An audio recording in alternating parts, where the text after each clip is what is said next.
A very good evening to each one present here. I, Ved Kalvande, take immense pleasure in introducing today's guest speaker, Mr. Sidharth Balakrishna, Group Strategy and Innovation Head, Z Essel Group, Whole-Time Board Director, City Networks and VoiceSnap. Mr. Sidharth Balakrishna holds an MBA from IIM Calcutta and an economics degree from Sri Ram College of Commerce, SRCC, Delhi University.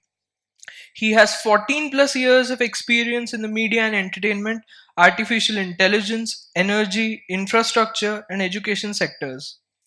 Sir is currently an executive whole time board director and heads strategy and innovation with the Essel Group, India's largest media entity, and is leading several strategic initiatives in digital transformation, artificial intelligence.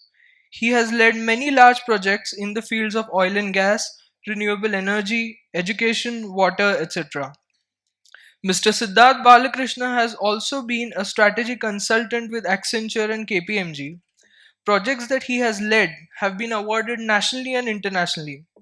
Mr. Balakrishna is a mentor with MIT Boston, USA, and has worked on artificial intelligence and augmented reality across various sectors such as media and entertainment, finance, education, print, etc. He has conceived and implemented the Z Aptitude Test, ZAT, an all India test to recruit journalists from across the country. Sir has also implemented new advertising solutions using technology, some which were used the first time in India. Mr. Balakrishna also has a considerable academic experience and has written 5 books published by Pearson and Tata McGraw-Hill. He is a visiting faculty at a number of management institutes in India, including the IIMs. He has presented at a number of international fora at London, Amsterdam, Muscat, Dubai, Myanmar, Mozambique, Kuwait, New Delhi, Goa, Mumbai, etc., and has taught full credit courses at IIM Indore, FMS, SRCC, etc.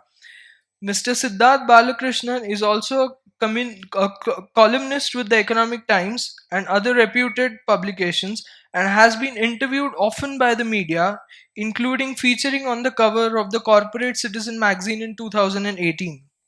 Sir, it is a great to have you on campus today, and the stage is all yours. I hope all of you can hear me.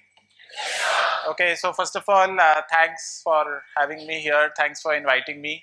It's always a pleasure to interact with students and especially young minds, the future of the country. So, very grateful for this opportunity. But before I start, and I just wanted to share some experiences with you, and more than experiences, share some learnings with you which could help you in your careers. So, that is what I want to do. But I want 2 or 3 of you to tell me what you want to hear. What is it that you would like me to speak about in this session? So any 2 or 3 people want to give some suggestions to me? Yeah.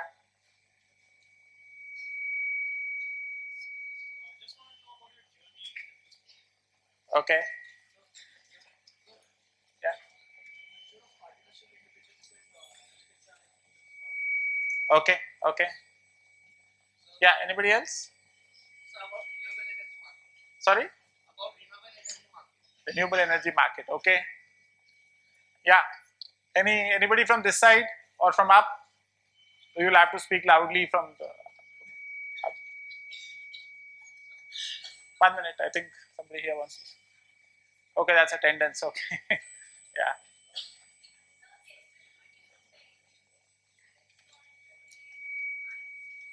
Yeah.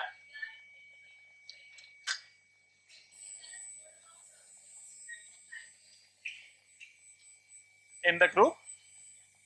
Okay, I can share in general terms. I mean, I'm not here really to speak about my company over here. But I can share in general terms what management students can do in a group like us. Yeah. Okay. Yeah. Future of. Okay. Okay. 1 second. 1 second. Yeah.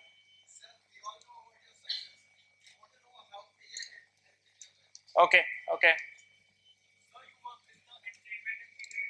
Yeah. Sure. Okay. So I think a good number of suggestions.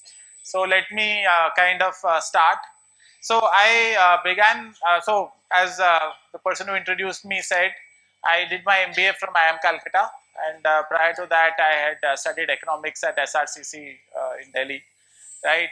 So my campus placement was with Hindustan Lever, right? I did a few, I would say a short stint there, not very long, and then I kind of moved into consulting. So I was with Accenture and KPMG. Post which I actually moved into an oil and gas company called Kane India, Scottish oil and gas firm, which was acquired by the Vedanta Group. I was leading strategy there, and for the last 2 odd years, I've been with the Essel Group, where I look at strategy and innovation.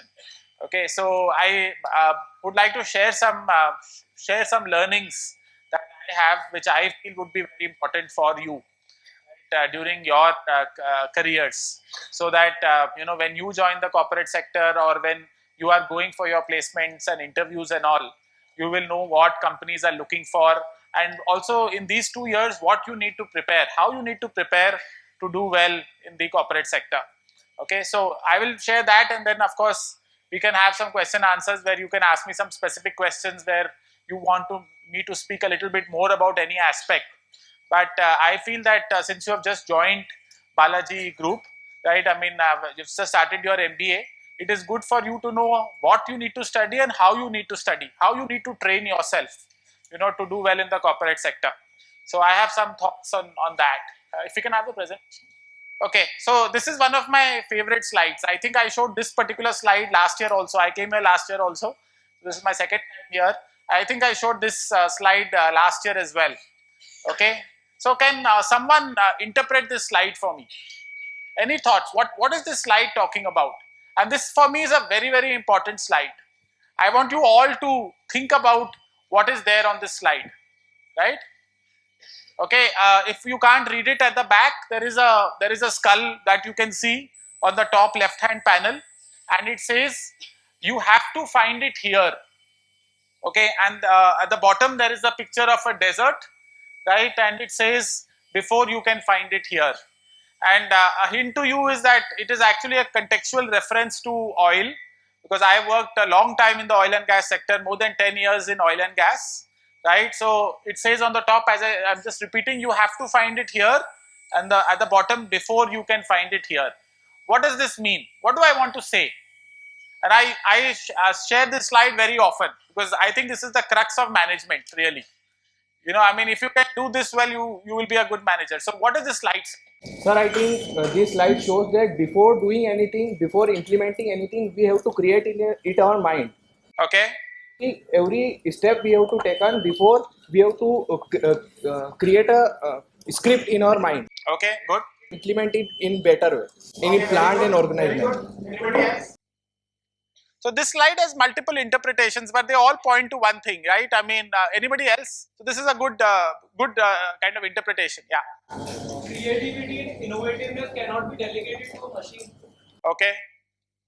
Okay. So I don't see how that's related to this slide. That conclusion is probably correct, but I don't know why you are relating it to this slide. Yeah. Anybody else? Hard work versus hard work. What does that mean? I mean, why do you say that? Think before you act. Think before you act. So can you explain that a little bit more? Think before you act. Why? Look at the slide and tell me what is the meaning of think before you act in the context of this slide. How to start a work, you have to find solution in your mind, how you are about to do it. You have to plan the work about it. Okay. Okay. Good. Good. Yeah. Anybody else? Yeah.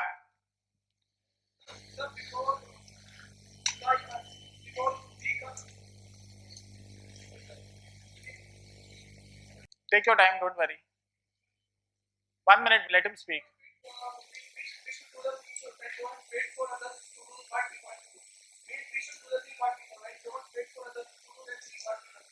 Okay. Okay. Yeah. At the back. Yeah. Go ahead. All in your mind.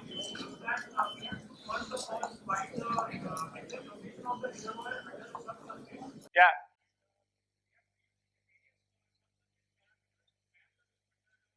Yeah. Yeah. Okay. So, so what do I want to say?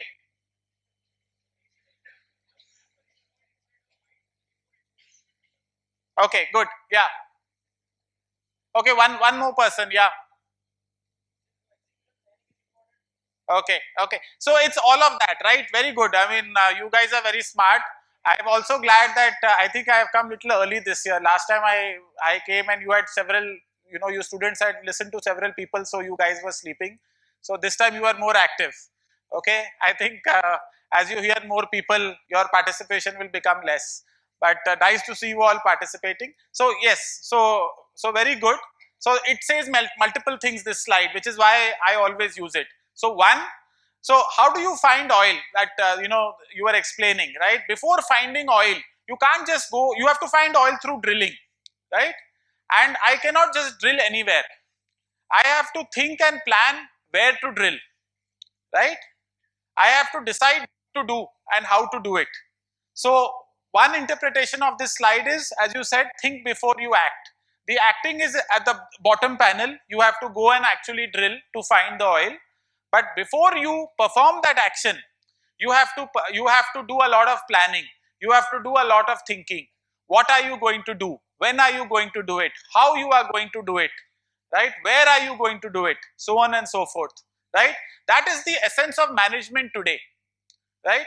The management earlier was about knowledge, knowing, getting answers, right? Today, there is no management in that, because if you need any knowledge or you need any information, you can get it very easily on your phone, right? Google is there, there is more than enough information, knowledge or data. What are you paid for today? You are paid for using the knowledge and information you have to take the right decisions. Yesterday, I think somebody told me that you all were watching the India-Pakistan match. Yes? So, there was a decision to be made at the beginning of the match. Right? There was a lot of debate about it. What was that decision? At the beginning? The toss, right? Whether the person who wins the toss, which in this case was the Pakistan captain, whether he should bat or whether he should bowl first, right? So he has to use all the knowledge at his fingertips, right? The weather information, the chance of rain, all this kind of thing, and then make a decision, right? And there is lot of conjecture whether he made the right decision or not, right? So nobody is going to, you cannot find the answer on Google. The captain Sarfraz, he cannot start Googling, should I bat or should I not? But what he can Google for is all the knowledge and information he needs. What is the chance of rain? What is the cloud cover? All of that, right? But you still have to take a decision, right? So one thing is, it is about, management is today about that, using all the information you have, but making the right decision. So for example, if I want to decide whether to invest in South India, or I want to decide whether to invest in Gujarat, or I want to decide whether to set up my factory in China or Vietnam or Thailand, I will look at several parameters, right? I will look at the foreign exchange regulations, I will look at the labor laws, I will look at the FDI norms, I will look at so many laws, so much of economic data, statistical data and all, but I still have to take a decision where to set up my factory.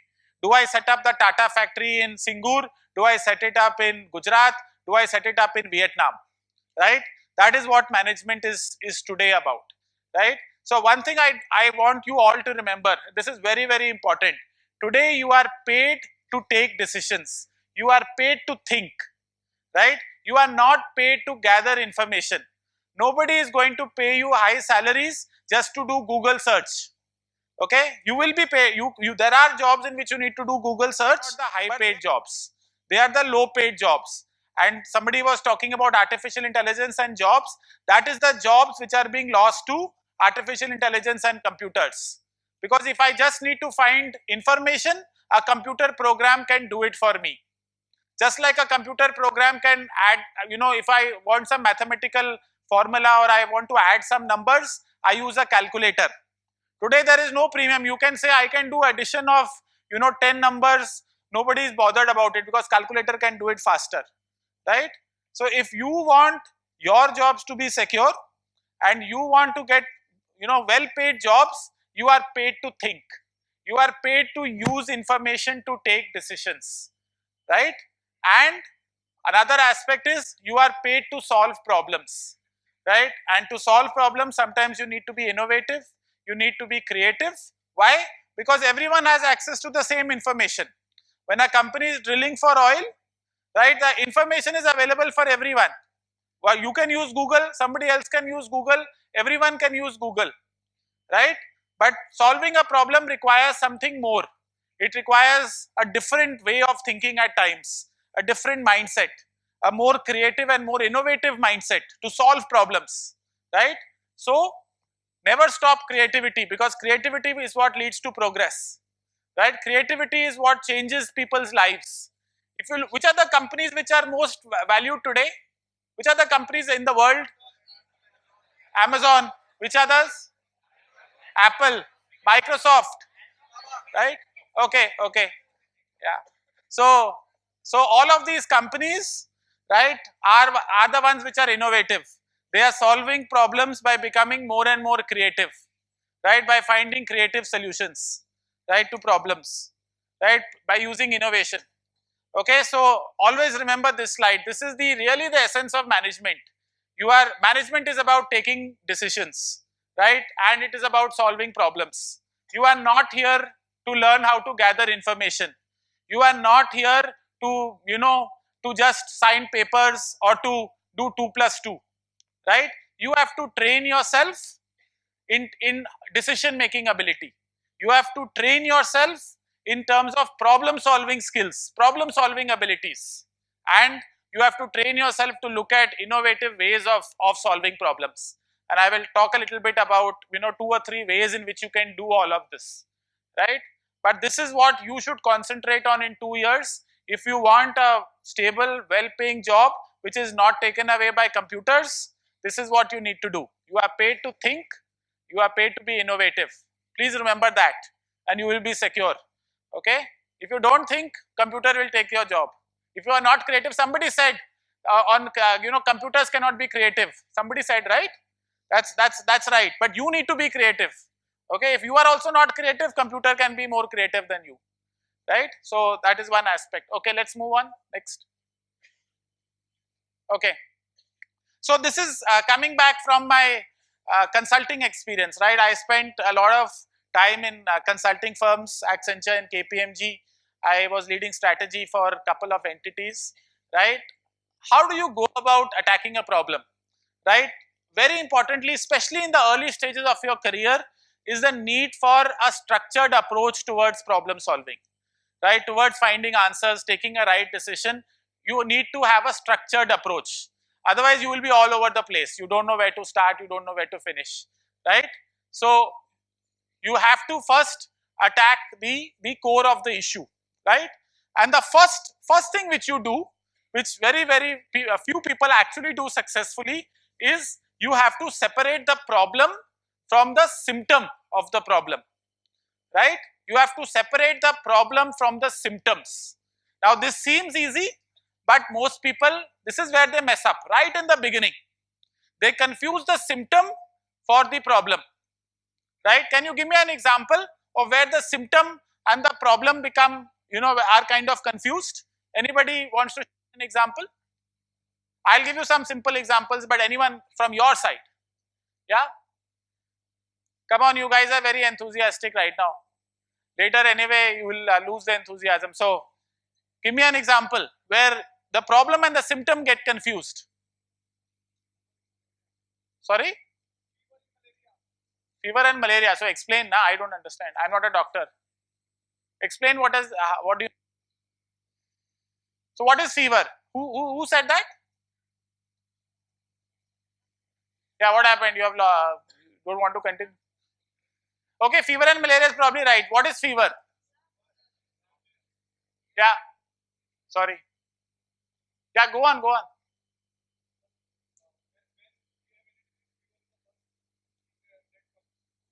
Yeah.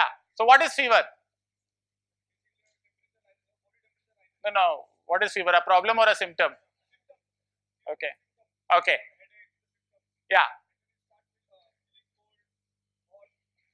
Okay. So from the medical this thing, that's a good example. It's not a corporate example, but Fever is not a problem. It is a symptom of a problem, right? If a doctor wants to treat your fever, right, he needs to find the reason why you have fever, right? He needs to treat that. There is no point of just giving a crocin tablet that treats the fever, but the person is not going to get well till you understand why he has the fever. So it could be malaria, it could be cholera, it could be typhoid. The doctor needs to understand that. So fever is a symptom, it's not the problem. So coming back to the corporate sector where people make a mistake, right? Think of marketing or think of sales. Where do people mess up in terms of sales between a problem and a symptom? A lot of people are doing HR. Where do people make a mistake in terms of HR between a problem and a symptom? Anybody wants to share? Sorry? Judging trends. Changing trends. Okay, good. Yeah.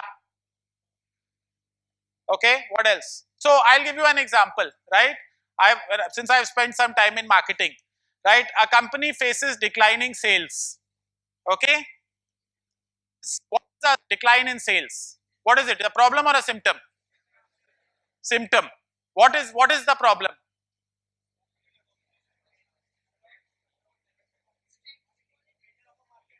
What is the problem? You cannot give me you cannot speculate on the problem. I mean, what really is the problem? If sales are a symptom, then what is the problem? No, you are just speculating. So anyway, the problem here is why the sales, right? So it could be lack of, let's say the price being too high. It could be the advertising is not good. It could be the packaging is not good. It could be so many reasons why sales are declining, right? But most companies treat declining sales as a problem. So they always say, let us give some offer, right? Let us reduce the price, right? That never works. Reduction in price almost never works towards increasing sales, right? Because that is not the problem. The problem is why sales have started declining. It could be the customer no longer feels your product offers value. Your product may be technologically obsolete, right? It could be, as somebody was hinting, there is not enough R&D, so the product is not innovative enough. It is not meeting consumer tastes.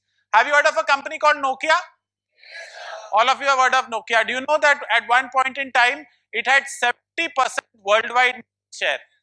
70% worldwide market share.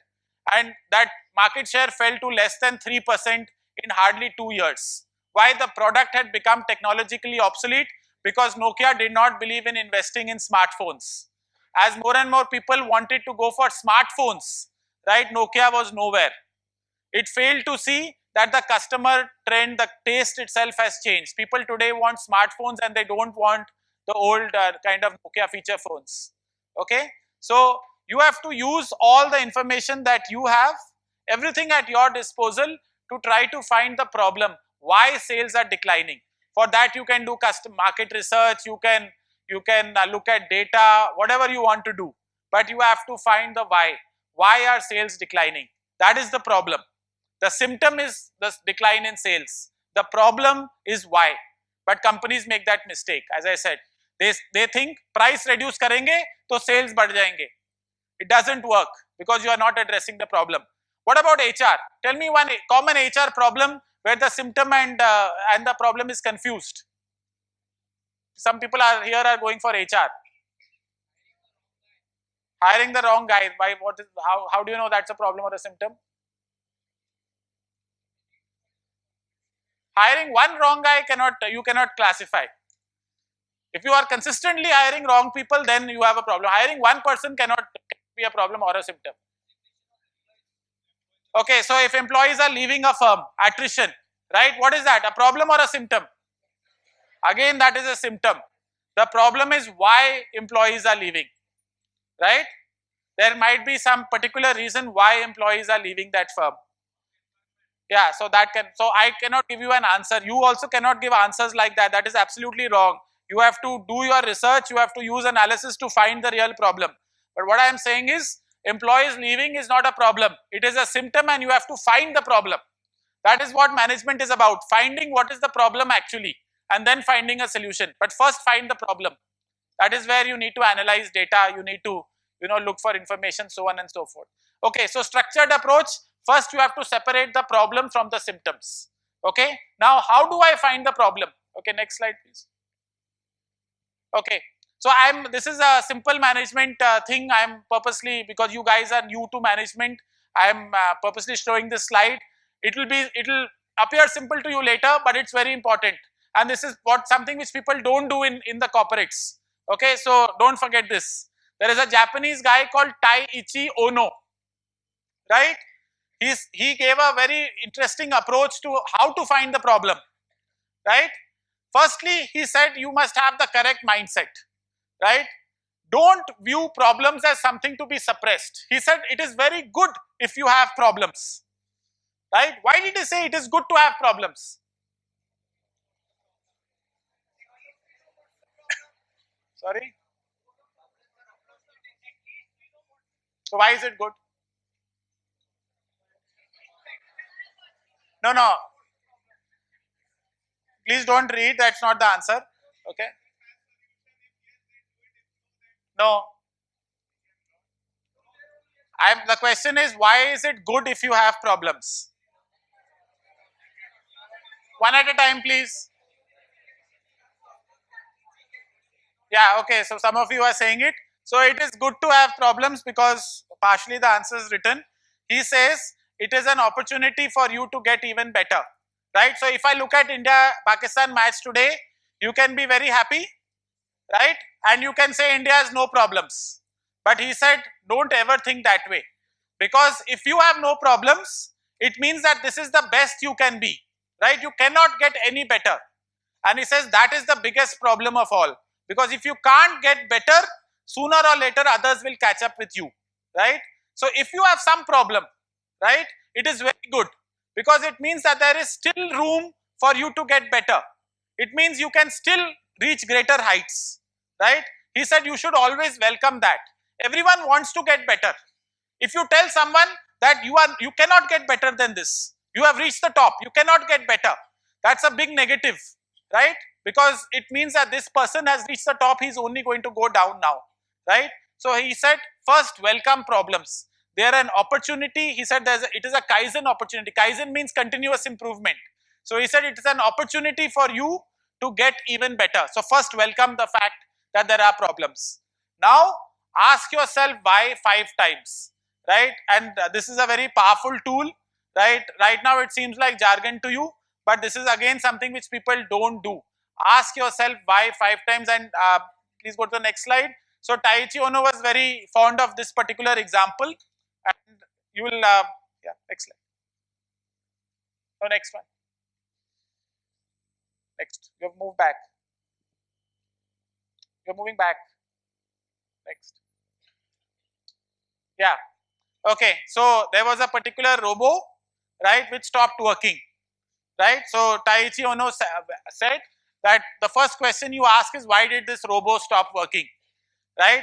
And the simple answer is that a fuse blew, right? I am purposely giving you an example because this is something we experience every day, right? In our house today, in most of our houses, we have what is known as an MCB, a miniature circuit breaker.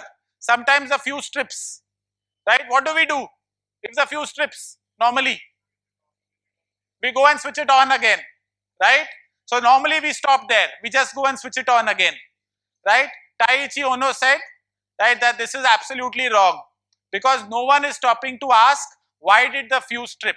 And if you don't understand why it tripped, it is only going to trip again, right? Sooner or later, that the reason why it tripped will manifest itself again, so the fuse is going to trip again.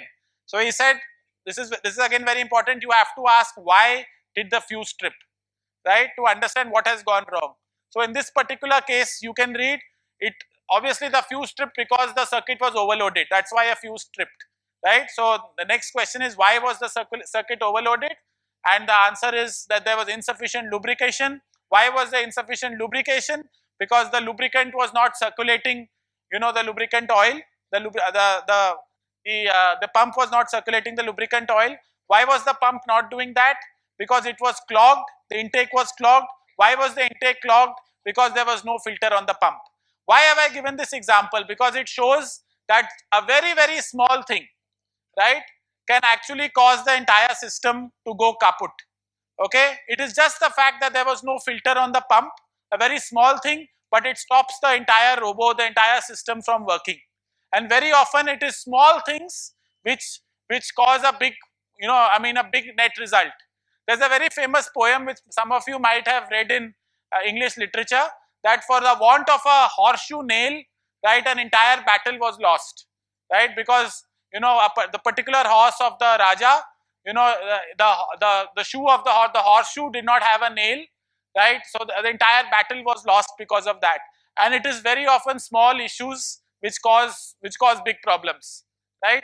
And to understand what are those issues, right, you need to ask why multiple times. 5 times is not some mantra. You can ask why 6 times, why you can ask why 4 times, but the main issue here is that you must do what is known as root cause analysis.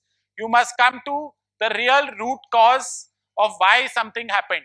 So whether it is somebody, like we have just had elections, right, somebody got very less seats, somebody lost the election, you have to do a root cause analysis of why that happened, right. Why did so and so get such few seats? Why did so and so lose the election? And you have to be very honest and drive down to the root cause, right. That is what gives you the lasting solution, right. Any questions here? Anybody wants to ask something? I'll take a 1-minute break for taking any questions. Anybody is not understood? Anybody wants to ask something? Anybody is not following what I'm trying to do? So anyway, to kind of summarize, first step, separate the problem from the symptoms, and to find the real problem, you have to do a root cause analysis. Okay, that is the crux of the point over here. Any questions? Anybody has any doubts?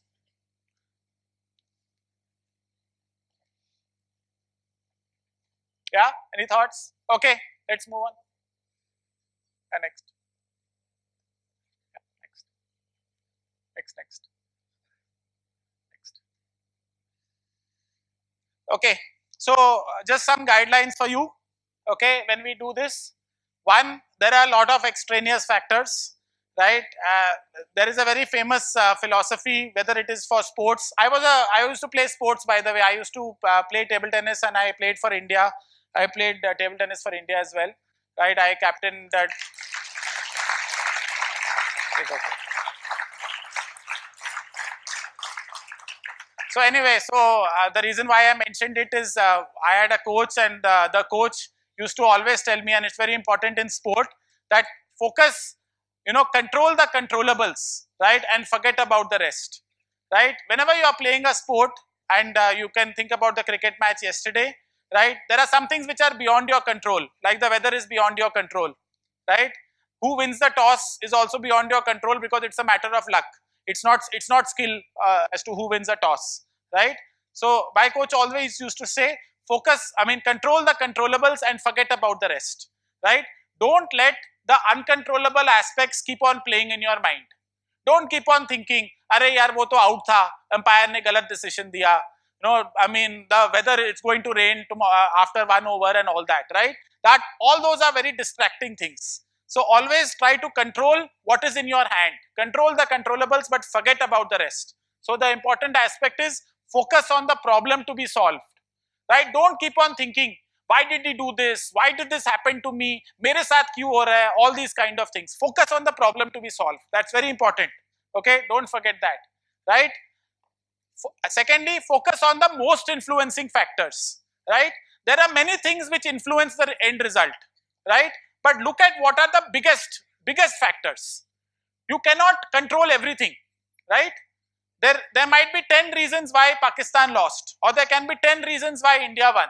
But you have to identify the top 2 or 3 reasons and try to address those.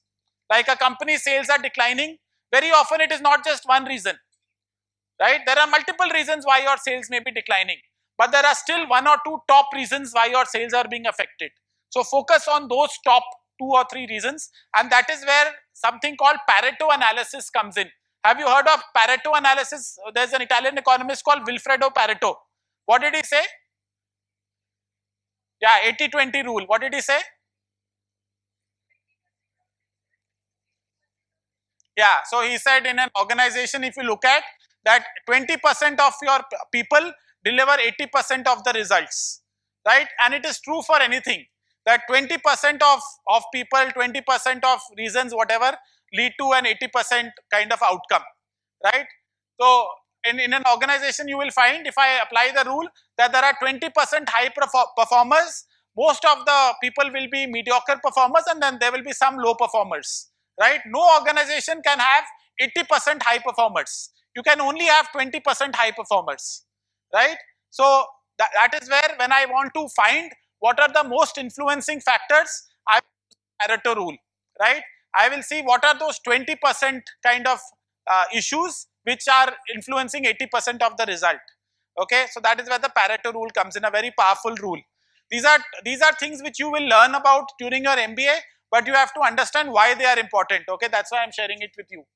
Okay, so you can identify causes based on discussions, right? You can sit down, don't only take your own opinion, take other people's opinion and all, but identify the root cause, right? And finally, as I said, you collect data and you decide which are those most influencing factors, right? So that is what I want to say here. Next. Okay, when you are kind of presenting your problem, I mean the solution to your problem, right? Always look at, there are two things which I want you to keep in mind. One is, there is always something which you can do in the short term, and there is something which you can do in the long term, right? So for example, if your sales are declining, if you are saying that I should invent a new product, my R&D should be stronger, right? Now to come up with a new product is a long-term plan.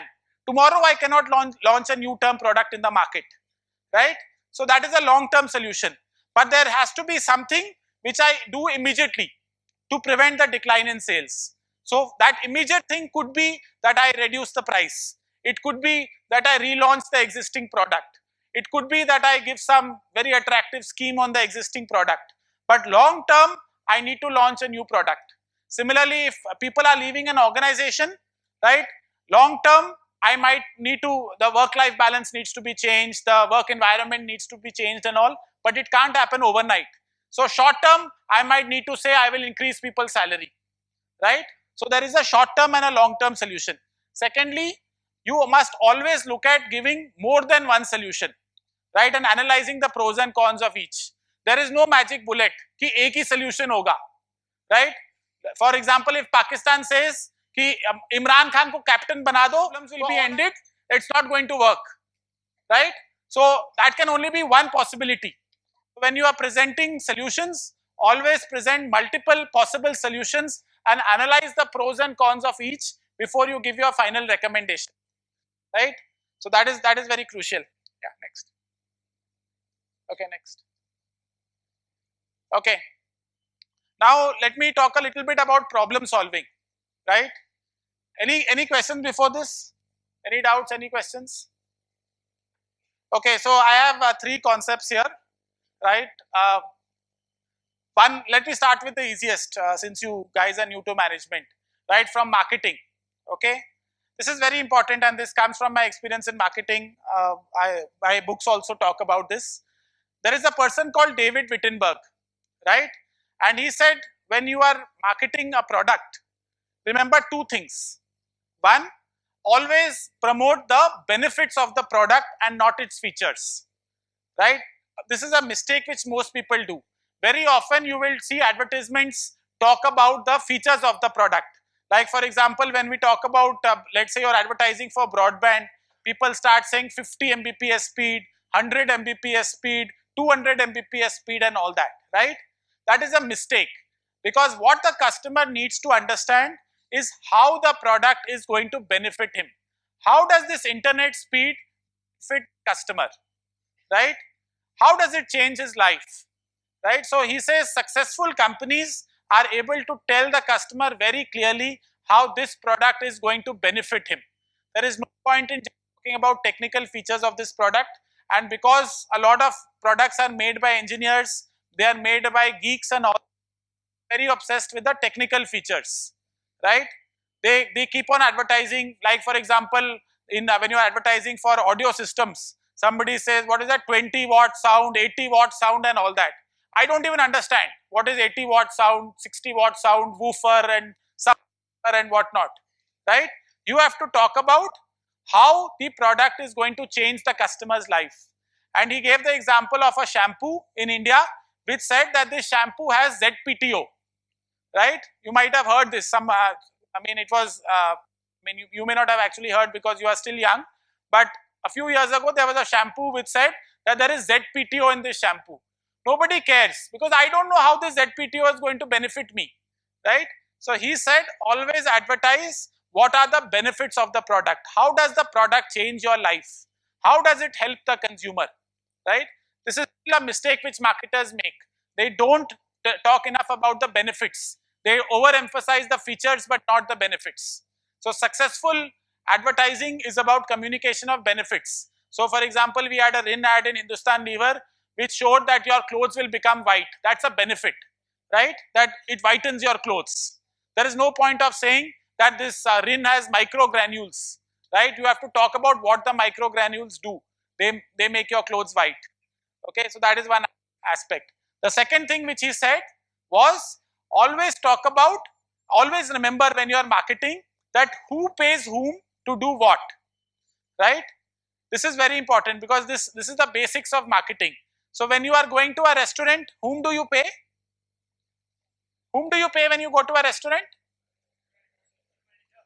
You pay the restaurant manager.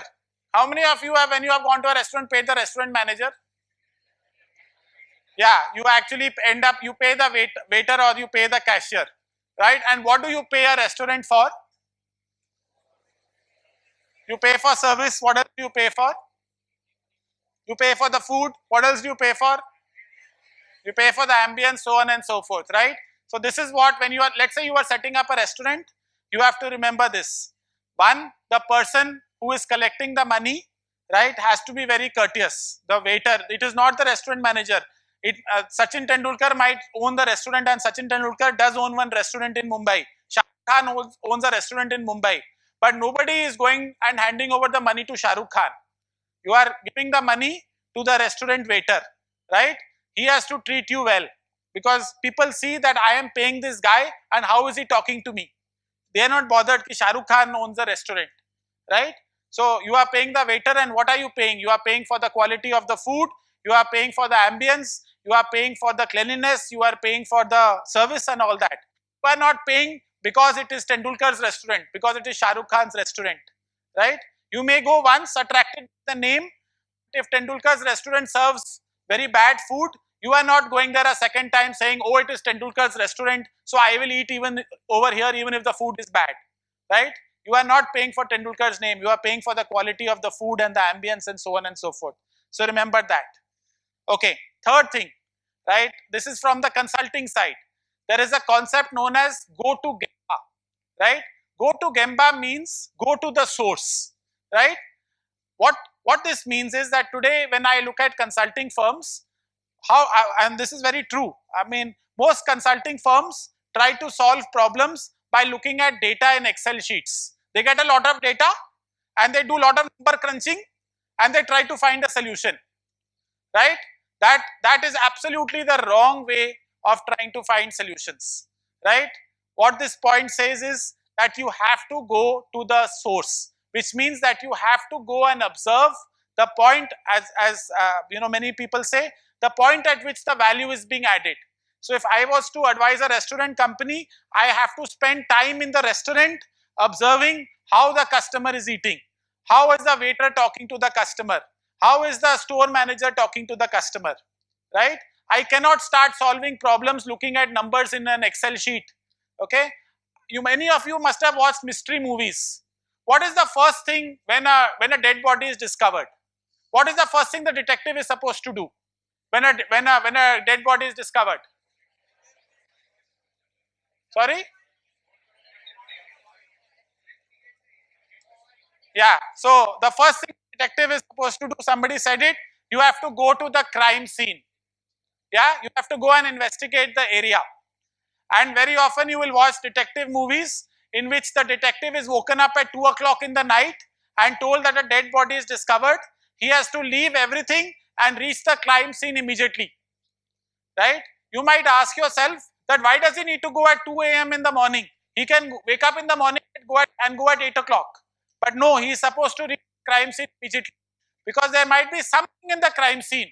Okay, some thing he might see there, some smell he might notice, some light he might notice, whatever, which gives him some clues as to what has happened, right? So the same way, when you are solving any problem, when you have to find a solution, you have to go to the value is being added.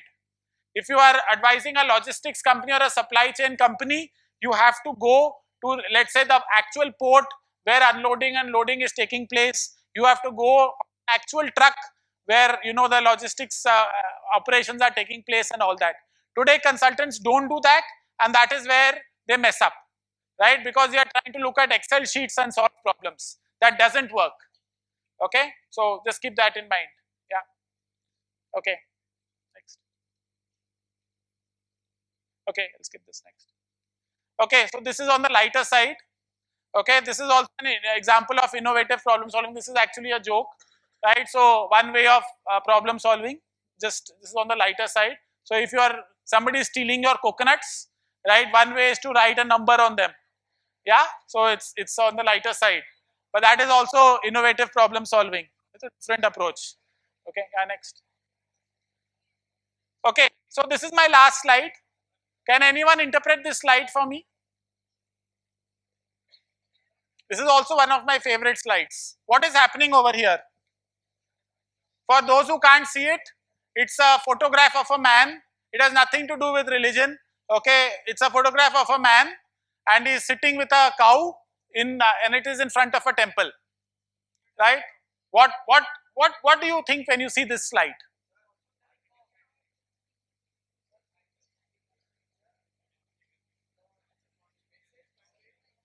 Please don't talk. Let others speak. There's no need to talk so much. Yeah. The cow is not programmed. The cow cannot be programmed. Anyway, one minute.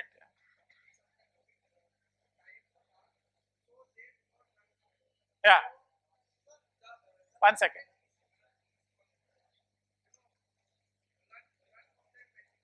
No, nothing to do with that. Yeah. Yeah. So,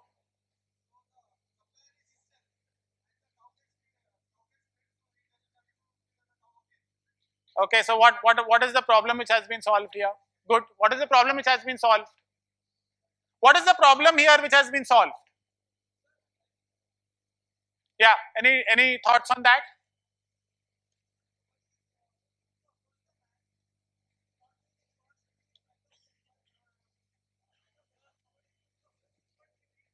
No, no. What is the problem which has been solved? First, you have to focus on the problem. What is the problem which has been solved? Yeah. You are so let me give you a hint. You are absolutely right in saying that the person is getting people to feed the cow or to give him money to feed the cow, right? So what is the problem that he has solved? Yeah, let him speak. No, nothing to do with that.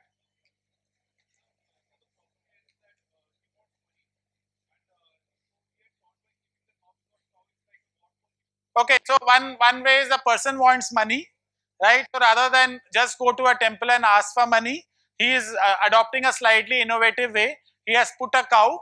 Normally, nobody would have given him money, but people here are giving him money to feed the cow.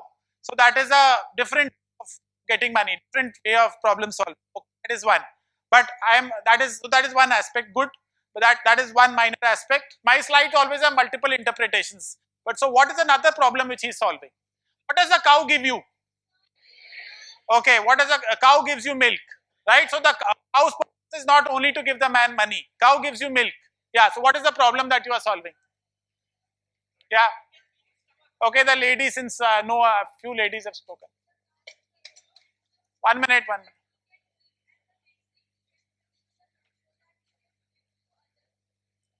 No, don't make it. Yeah.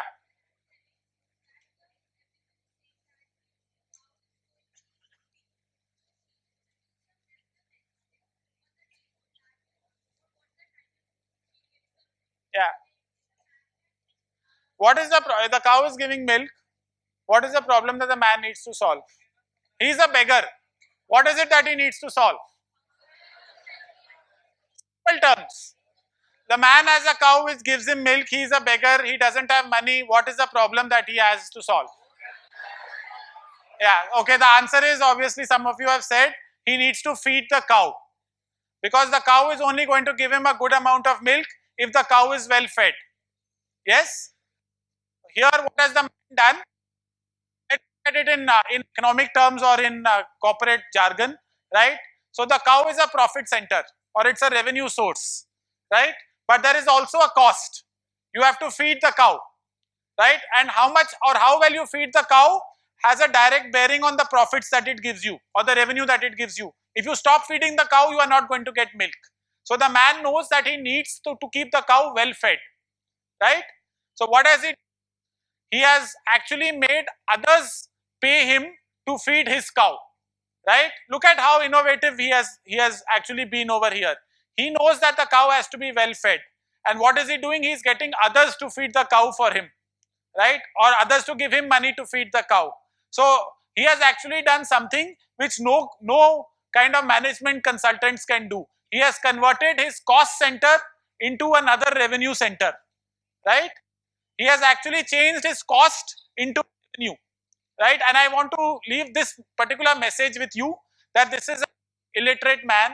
He is a I mean, he is not educated in IIT or IIM or your particular institute, but he has found a very, very kind of effective solution.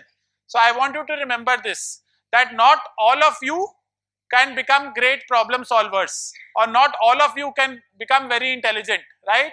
But never forget that great solutions or very innovative and very intelligent solutions can come from anywhere. They are not the prerogative only of management students or top engineering students. Sometimes, very illiterate, very simple people can give you very, very effective and very, very kind of potent solutions. Okay? So it's also a lesson in humility, right? Anyone can find the answer, right? I mean, anyone can find a good answer. Don't only look at very educated people to give you answers. Okay? So I want to leave you with that message as well.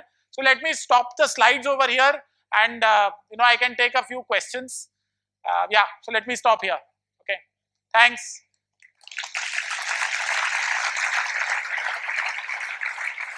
Thanks.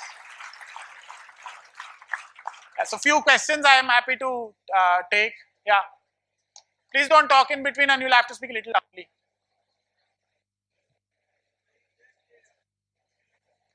Please don't talk. Yeah. You speak.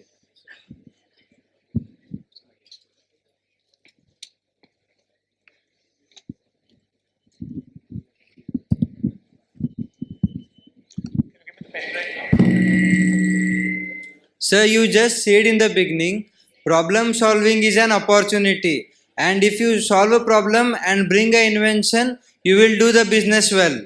So basically my question is, Tesla motor has solved the problem, invented electric cars, and they have been successful in this approach. But then also the last year they were in loss, and first quarter they were in loss. Why? Any comments, sir? So can you tell me what is which is the car company which has the highest market capitalization? Car company? The automobile company which has the highest market capitalization. In India, it is Maruti Suzuki. Not in India, globally. I don't know, sir. So the answer is Tesla.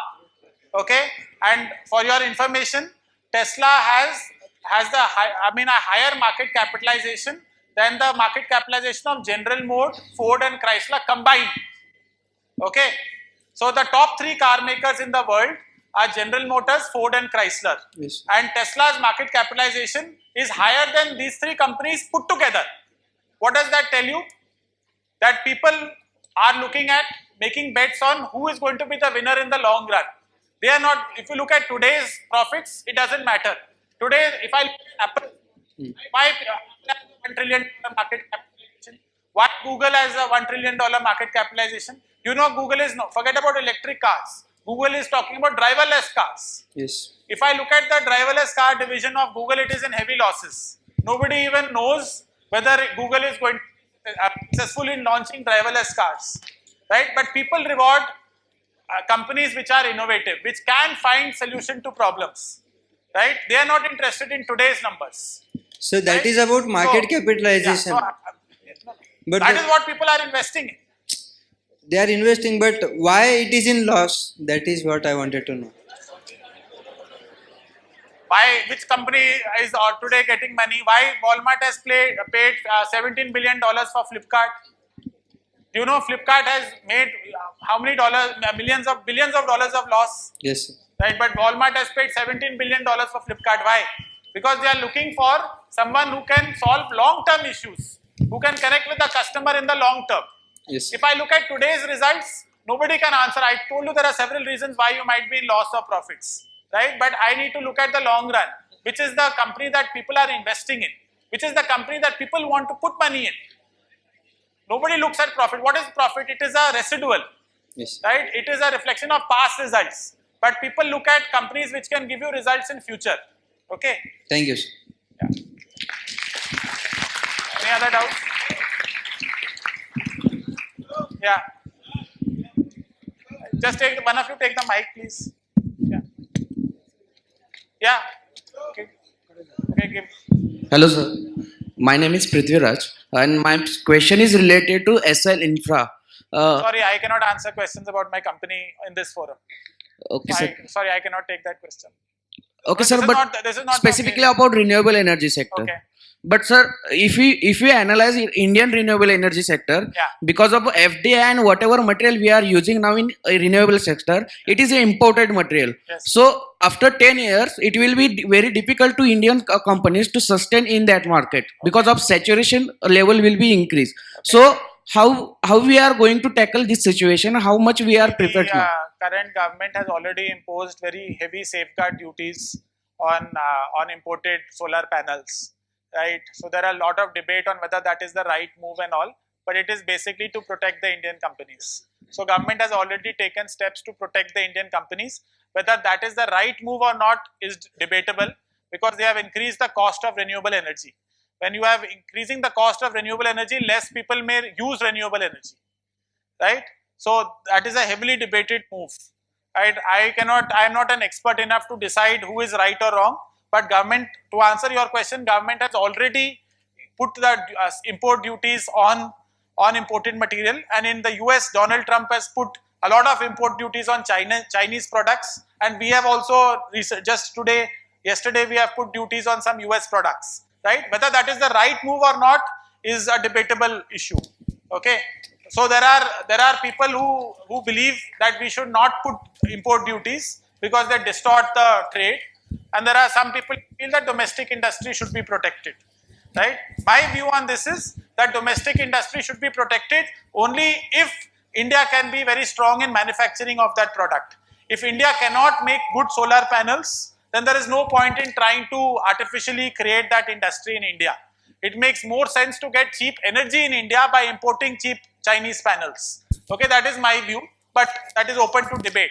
Okay, that's it. Thank you, sir. Hello, sir. Yeah. So my question is regarding a statement that I recently learned from a famous TV series that I recently watched. It's from Suits.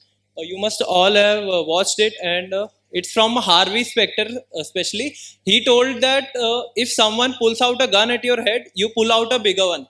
So my question to you is that ethical, or if it is, then what should be the reaction? And if it is not, then how should we deal with it? For I am asking this in the context that sometime earlier Horlicks and Complan had a feud between them, and they started degrading themselves in front of the television. So what's your view on that? See, one is my comment about other people's comments is immaterial, right? I mean, this is somebody else's comment. You are asking me to No, sir. comment on his comment. Is it a strategy? So, first of all, it is not important what I am saying. Secondly, my view in terms of, because I have worked in strategy, is that typically moves which are reactionary, okay, don't work in the long run. They have to be part of a strategy. So if you are saying somebody pulls out a gun and I am pulling out a bigger gun and it is purely reactionary, it will not work in the long run because the person will pull out an even bigger gun. Okay, so it will never end. So for example, in a price war क्या होता है? One company cuts the price, the other cuts the price also, and the first one cuts it even more, right? So that never works. They keep on undercutting each other. However, if it's part of a strategy, like for example, if I want to be the lowest cost producer in the world, right? Then I have to produce at the lowest cost and lowest price. So it is a strategy, right? I cannot have a high cost structure like, let's say, Mercedes. If Mercedes starts cutting price, it will not work because it will dilute the brand value. Okay, but if Maruti cuts the price, because Maruti aims to be a low cost producer, it might work for Maruti, but it will not work for Mercedes. So if the move is part of a strategy, fine. If it is purely reactionary, it will not work. But as I said, it is my view. I mean, my view here does not matter, right? I mean, everyone can have a view. I am not Donald Trump, so Sir, Yeah. Yeah. Yeah.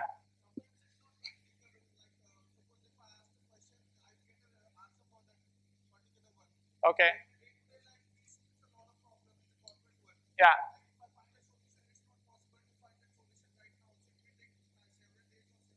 Yes. See, you are talking, you have to give me a specific thing of what you are saying. You are giving some theoretical argument that it is not possible to find a solution in some days and all that. You have to give me a specific problem. You cannot give me a general theoretical thing. Yeah, so you have to find the root cause. If you keep on trying to weld in the wrong way, then what is the use? Doesn't matter. So I had some slides on that. If you want, we can just actually go back on the welding case, especially, right? Just we can move. Yeah, just previously to this. Previous. Yeah. Sorry. Do you have the? Okay. Okay. Okay. So I mean, for the welding case, there are multiple possible reasons. One is that you are using the wrong material. One is that you are using the wrong method of welding, right? One is that you are using the wrong person, which means that there is a human error involved, and so on and so forth, right? You have to find the real cause, because if you don't find the real cause, suppose it's a problem with the person, right? There's no point in changing the material. Similarly, if there's a problem with the material being used for welding, there is no point in changing the person. So you have to find the root cause, right? Otherwise, you cannot get a lasting solution. You have to find the root cause, however long it takes. But the point is that it does not take so long as you are suggesting. Okay? sir, I mean, typically you can find the root cause within a month. If Congress wants to find the root cause of why it did not do well in the election, if you are saying it will take 3 years, I will say no. They can find it within a month. Okay? Yeah. sir, Yeah, at the top.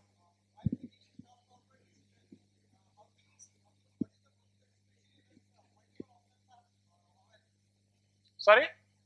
I didn't hear, sorry. I have just explained the procedure, no? That's what I have explained to you. I have just explained to you, no? You have to find the root cause, right? You have to look at the maximum, use the Pareto analysis for finding out the most frequent causes. If you are saying multiple causes, then I have to use the Pareto analysis to decide the most frequent causes. Please don't talk.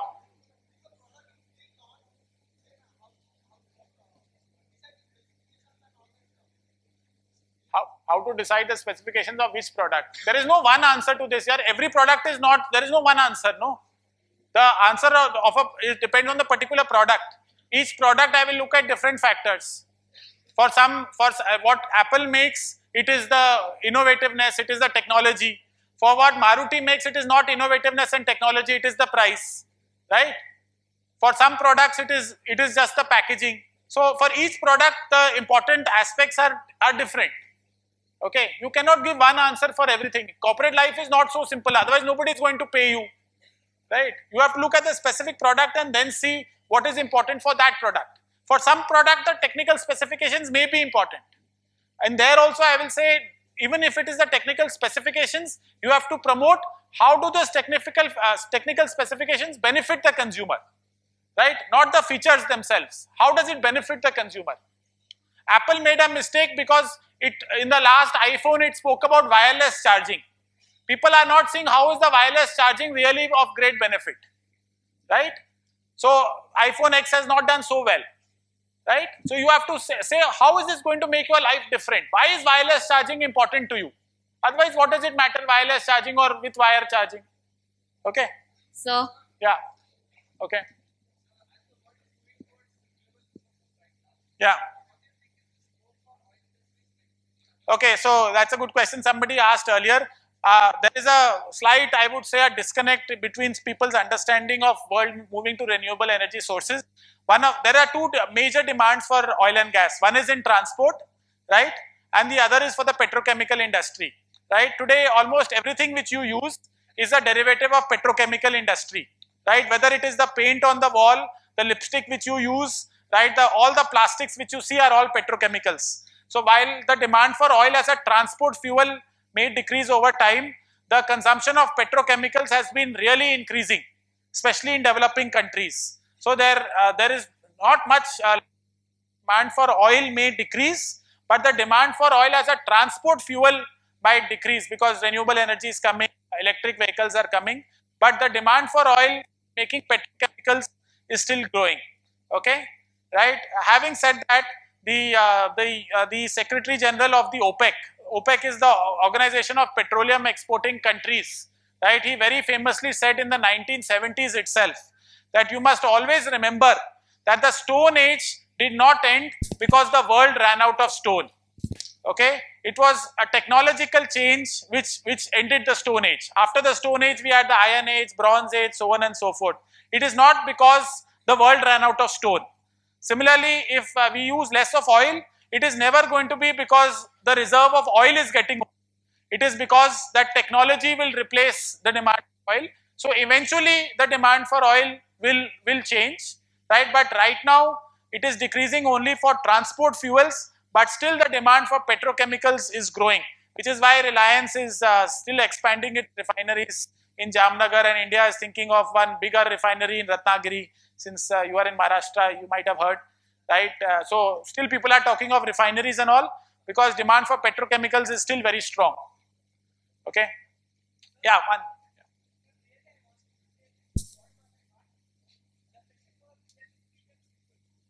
Thank you.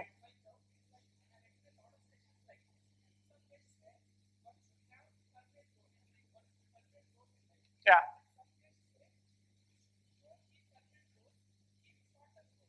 Yeah. Okay, that's an interesting question, right?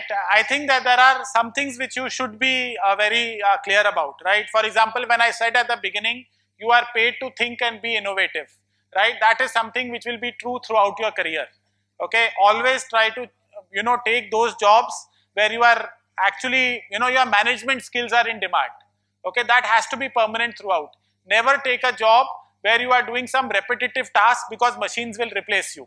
Okay, at the same time, you must have some short-term goals which help you get towards those long-term objectives. So for example, again taking the example of cricket, many commentators will say that if you have a goal for 50 overs, you say I want to make 350 runs in 50 overs. Also set short-term targets, like in 10 overs, how many runs you want to make.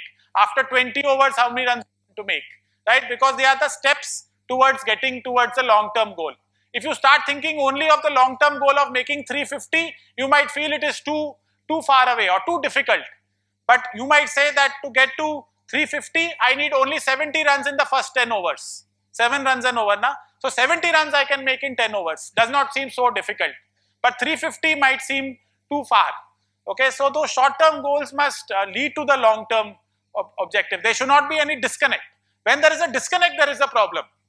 Okay, so if you feel I should, let's say, get into the media sector, but today you are working in some completely different sector, that might be a disconnect, right?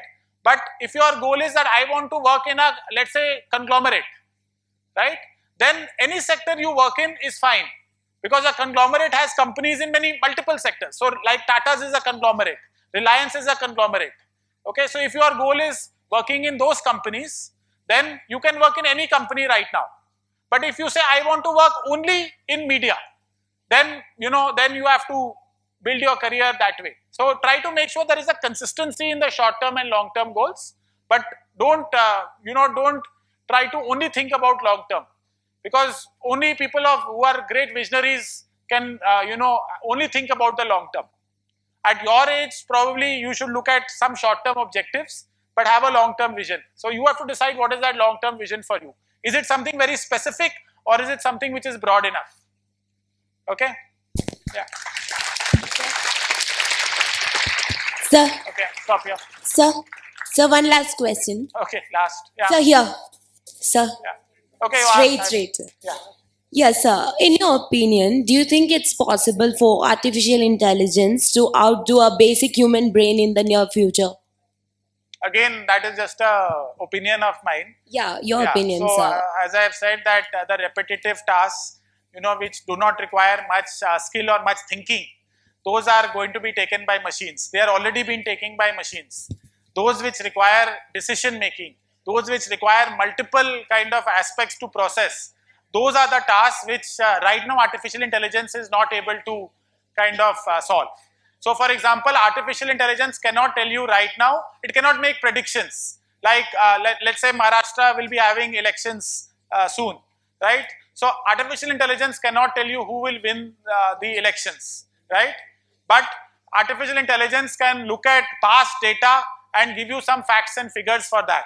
So if you are only collecting facts, if you are only trying to present information based on searches and all that, that job will be taken by artificial intelligence. But trying to take decisions or trying to make predictions, do analysis, that artificial intelligence right now cannot do, and it will be a long time before artificial intelligence can do that.